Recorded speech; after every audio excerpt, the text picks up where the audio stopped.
me, Edward. Yes, Father. I've been thinking a great deal, and I've decided on my last request. Yes, what is it, my son? I want to see Mr. Holmes. Who? Mr. Sherlock Holmes, the detective. If there's any chance to prove my innocence, he's the one who can do it. You've got to bring him to me, Father. Very well, Edward. If the man can be found, I'll have him brought here.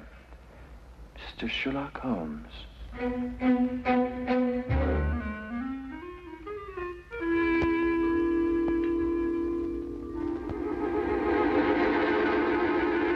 Watson, I want you to assist me in a rather unusual experiment.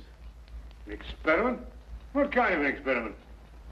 I want you to stand by while I drink this. Oh, and you'll need your stethoscope. What?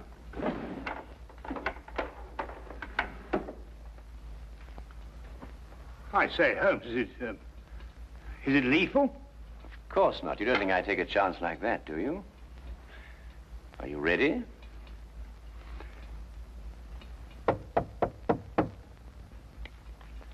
Oh, thank goodness, whoever you are. Oh, dear. Come in, Lestrade, come in. Delighted to see you. Well, this is a warm welcome. Well, now, sit yourself down, make yourself at home. No, I won't, thank you very much. Tell me, social call? No, not exactly. Oh, what's the trouble, Lestrade? Do you remember the Phyllis Brighton murder? Oh, yes, of course. Brighton. She was stabbed, wasn't she? That's right, by her husband, Edward Brighton. About an hour ago, he made known his last request. Rather an unusual one. Oh, what was it? You. Me? Why? Well, no explanation. Simply wanted to see Sherlock Holmes. And you know, Holmes, wherever it's humanly possible, we try to fulfill these last requests of condemned men. Naturally. And I take it that his execution is imminent then, Lestrade. Yes, at dawn. He has about 7 hours to live. Come on then, Watson. We have little time to lose. If a man calls for me in his final hours, it may mean that we too shall be called upon to fulfill a final request. And 7 hours is little enough time when a gallows is at the end.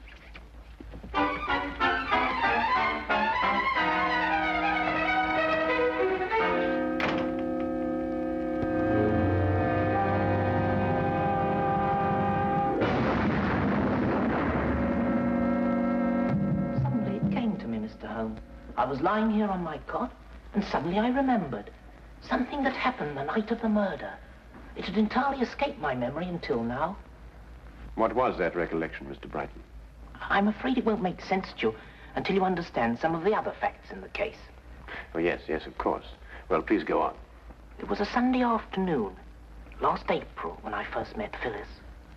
We hit it off together immediately, and 3 weeks later we were married. She was very beautiful, Mr. Holmes.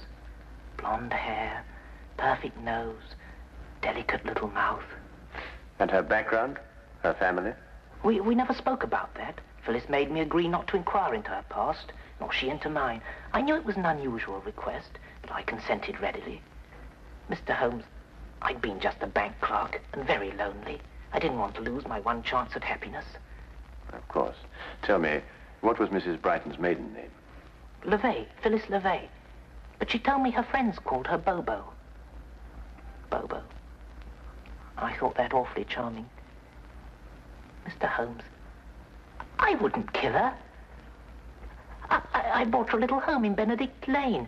I insured my life for £2,000 so that she'd be well protected in case I should die. I gave her everything she wanted. Every moment counts, Mr. Brighton. Now, you must tell me what happened the night of your wife's death. Oh, yes. That night we had our first argument. It was over a very trivial matter. Forgive me, dear, for saying so, but don't you think it's just a little too much? What's a little too much? You know, As a matter of fact, I think it's too little. Now, really, Phyllis, it doesn't improve your appearance. It makes you look, Cheap? I didn't say that. I merely said... You're afraid I'm going to shock the Kimballs, and I simply won't go. You know very well the Kimballs are expecting us. There's no need to carry on like this. I'm not carrying on, Edward. You're the one. I think I'd better take a breath of air before I say something unkind. Suit yourself. You're really a sweetie, Edward. But sometimes you're just so stuffy.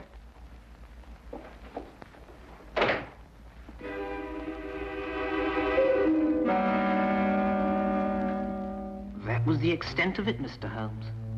It was just a mild little row. But at the trial, the neighbors testified we had a violent argument that night. To this moment, I can't understand why they should say such a thing. After you left your wife, what did you do? I merely walked. I don't know exactly where. I just walked. After a while, I began to think of some way to apologize to Phyllis. I didn't want to make her unhappy, even over the smallest thing. I must have traveled a good long distance when suddenly I began to feel ill. Ill? Yes, I'd contracted malaria as a young man in South Africa. I knew I was in for another one of my seizures. Dr. Watson, you know what malaria does to a man? Oh, yes, indeed. High fever, sweats, chills, and sudden fainting spells.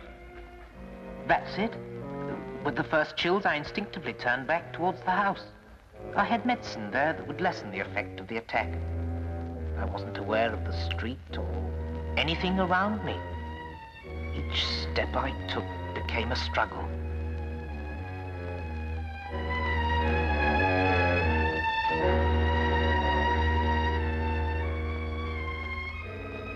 I barely made it to my home.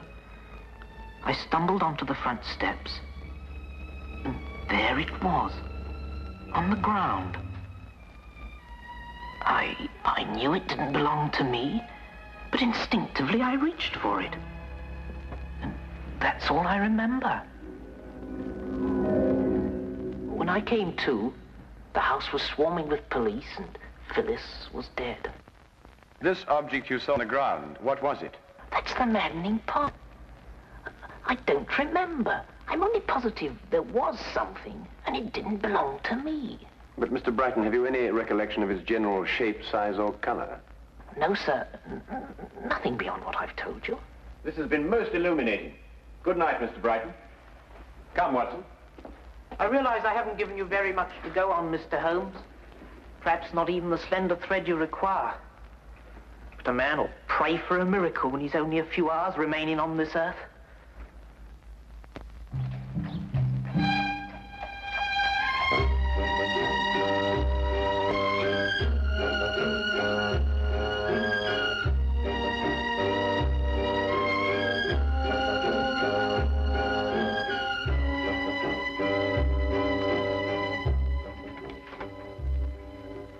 Holmes, come in.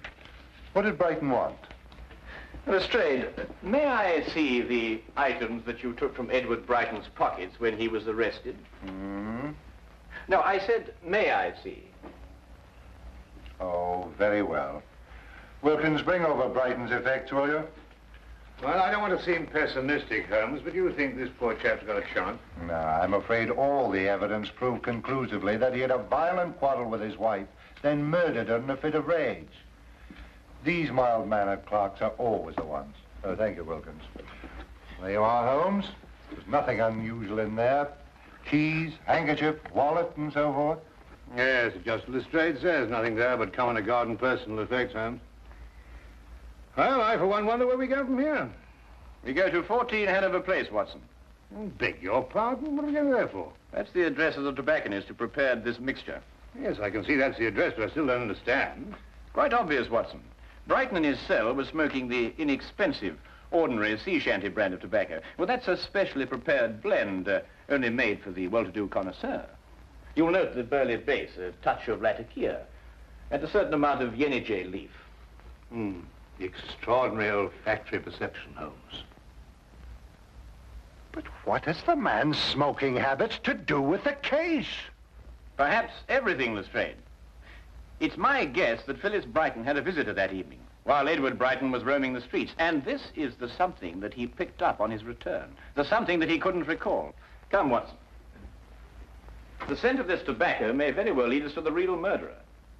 And we have little time to lose. Good night, Inspector.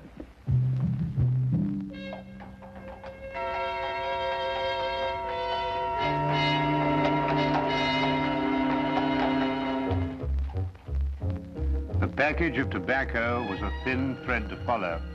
and it seemed a desperate chance for Holmes to take. With only a few hours standing between Brighton and death, there was no time for false leads that would have to be abandoned. A mistake now would mean disaster.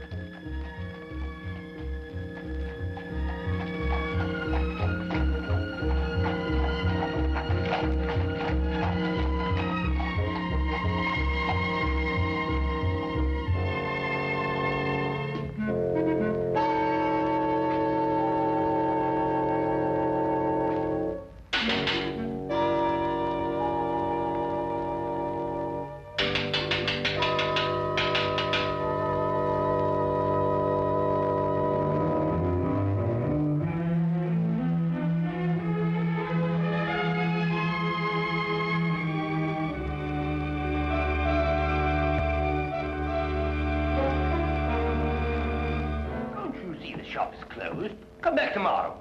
Tomorrow will be too late. We must see you now. What about? Murder. Murder? Murder.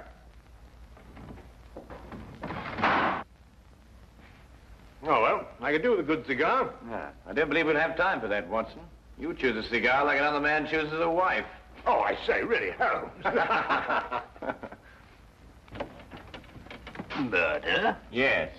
My name is Sherlock Holmes. This is Dr. Watson. May we come in, please? Oh, it's Mr. Holmes. Indeed, do come in. Come in. Thank you. My shop is at your disposal. Mr. Carruthers, a man's life is at stake.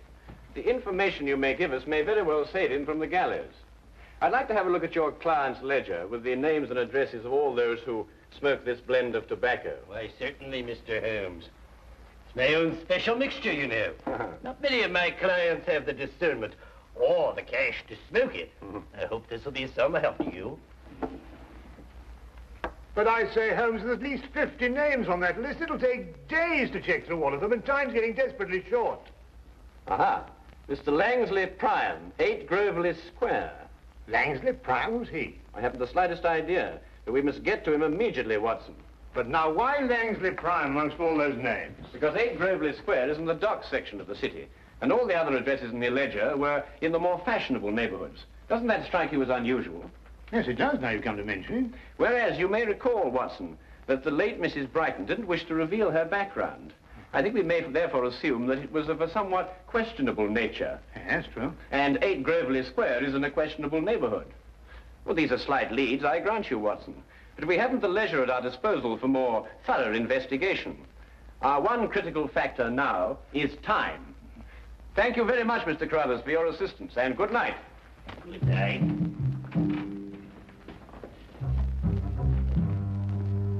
Murder.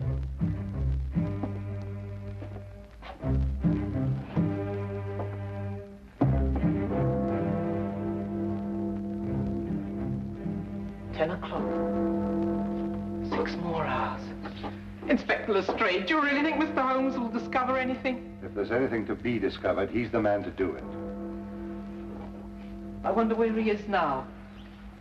It seems impossible. All I could give him were a few hours of vague memory.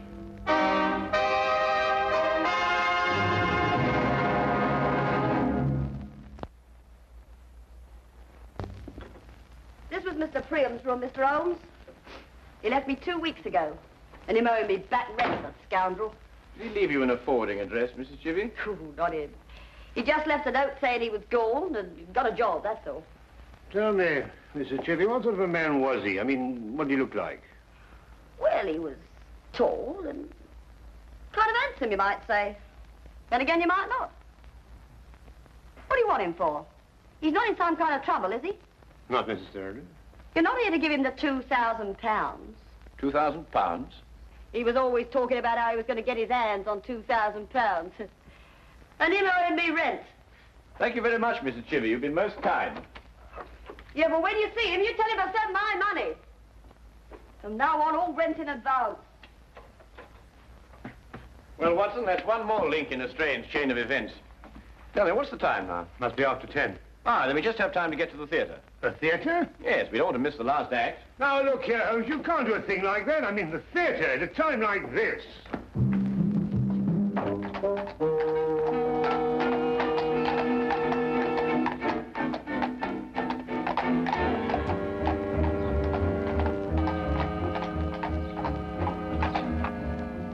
Really, Holmes, your desire for entertainment is most callous.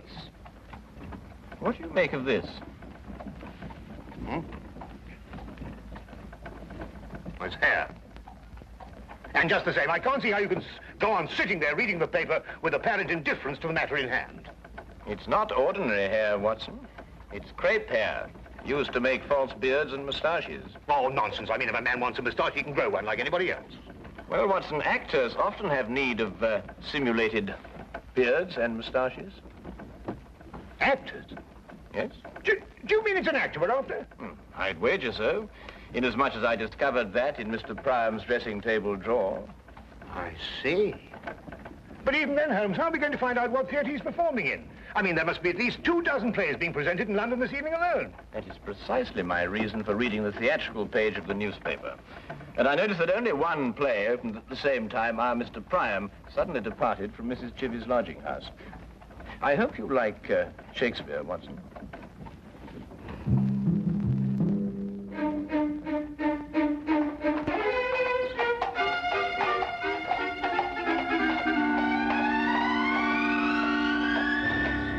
Nobody goes backstage. Those are my orders. But my good man. If you're from the costumes company, you can't touch a thing until after the show. Mr. Pettifoot says he'll be able to pay by the end of the week. I am not here for the costumes. I'm here on a very much more important matter, one in which every moment counts. Mr. Pettifoot says? See here. This gentleman here was Sherlock Holmes. Sherlock Holmes, the detective? Yes. Checkmate.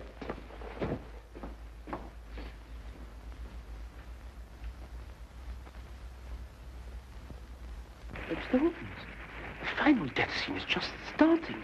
I can't ring down the curtain until it's all over. And how do you know that Mr. Priam is the man that you are looking for? No, I'm very sorry. You'll just have to wait until the end of the play. The show must go on. My dear sir, a man's life is at stake. With all due respect to the bard, I may be forced to tread the boards myself. Holmes? Holmes, where are you? Oh. I nearly broke my blasted neck finding you. Watson, this is Mr. Pettifoot. Pettifoot? What? Foot. You know. Foot. Oh, I beg your pardon. Mr. Pettifoot, my friend and associate, Dr. Watson. How do you do? How do you do? Mr. Pettifoot refuses to lower the curtain, Watson. Absolutely. The tradition of the theatre does not permit it. Now, I must ask you gentlemen to leave. Leave. Oh, please, leave. Oh, very well. Come on, Watson. It is the cause. It is the cause, my soul. Let me not name it to you, you chaste stars. It is the cause. Yet I'll not shed her blood, nor scar that whiter skin of hers than snow. And smooth as monumental alabaster. Yet she must die, else she betray more men.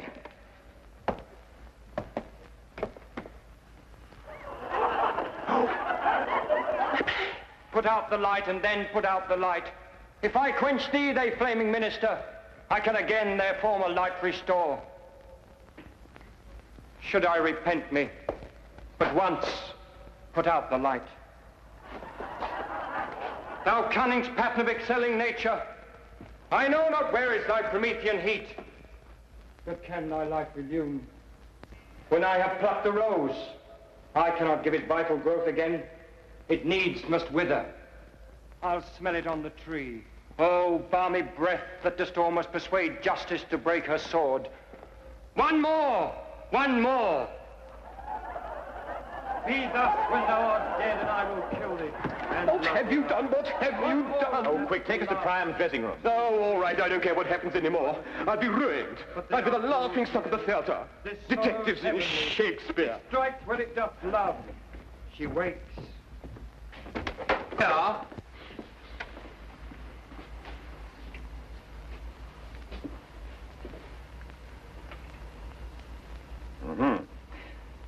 Well, the final thread is woven, Watson. Or should I say, rather, that every hair is at last in place. The two match. Perfectly. What is going on? What are you two madmen doing? Mr. Pettifoot, you can be of assistance to us in a drama even more important than the performance on your stage. In fact, you can help us to save a man's life. I can? You can indeed. Now listen very closely. When Mr. Priam comes in here... What time's it now, Inspector? 11:20. It's odd. Each minute's like an hour, but each hour's like a minute. There's still time. No. I'm afraid it's too late. Telephone call for you, Inspector Lestrade. Very important, sir. Oh, thank you, officer.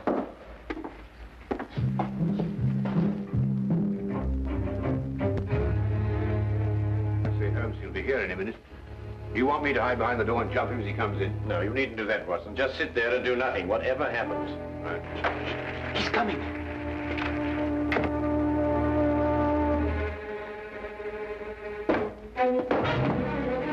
You! How dare you? You'll ruin my scene. That, I believe, will only be the least of it. Well, who are you and what do you want?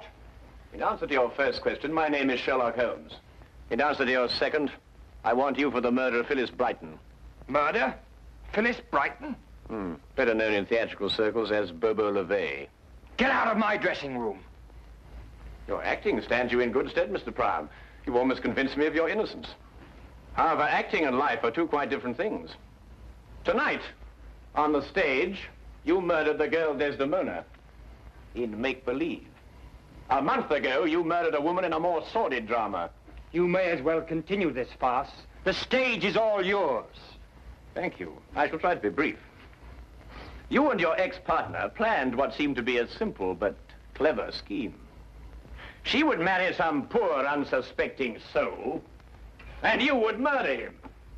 And then the pair of you would share the insurance policy. Ridiculous. And it might have worked, but for one thing. Phyllis fell in love with Edward Brighton. I don't know what you're talking about. I don't know any Phyllis or any Brighton.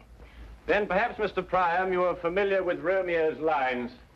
How oft, when men are at the point of death, have they been merry? Get out of here! I've heard enough! Not quite enough, Priam. It was you who had the vicious argument with Phyllis Brighton when she refused to continue with your scheme. And it was you who, in a fit of jealous rage, stabbed her to death. And so shall you die! Holmes! Let me go! Let me go! I came here as soon as I got your telephone message, Holmes. What's going on here and who's he? No time to explain now, Lestrade. I want you to arrest this man and order a stay of execution for Brighton. I'll be able to prove conclusively in the morning that Brighton is innocent and this man is guilty. All right, Holmes, I'll take your word for it. You'd better come along with me.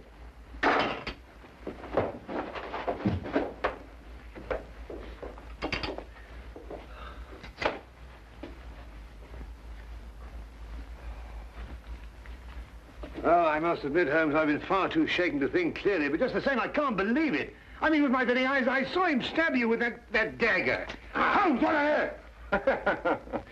Watson, if actors were allowed to use real weapons on the stage, the mortality rate would be something fantastic. Observe how the blade disappears into the handle.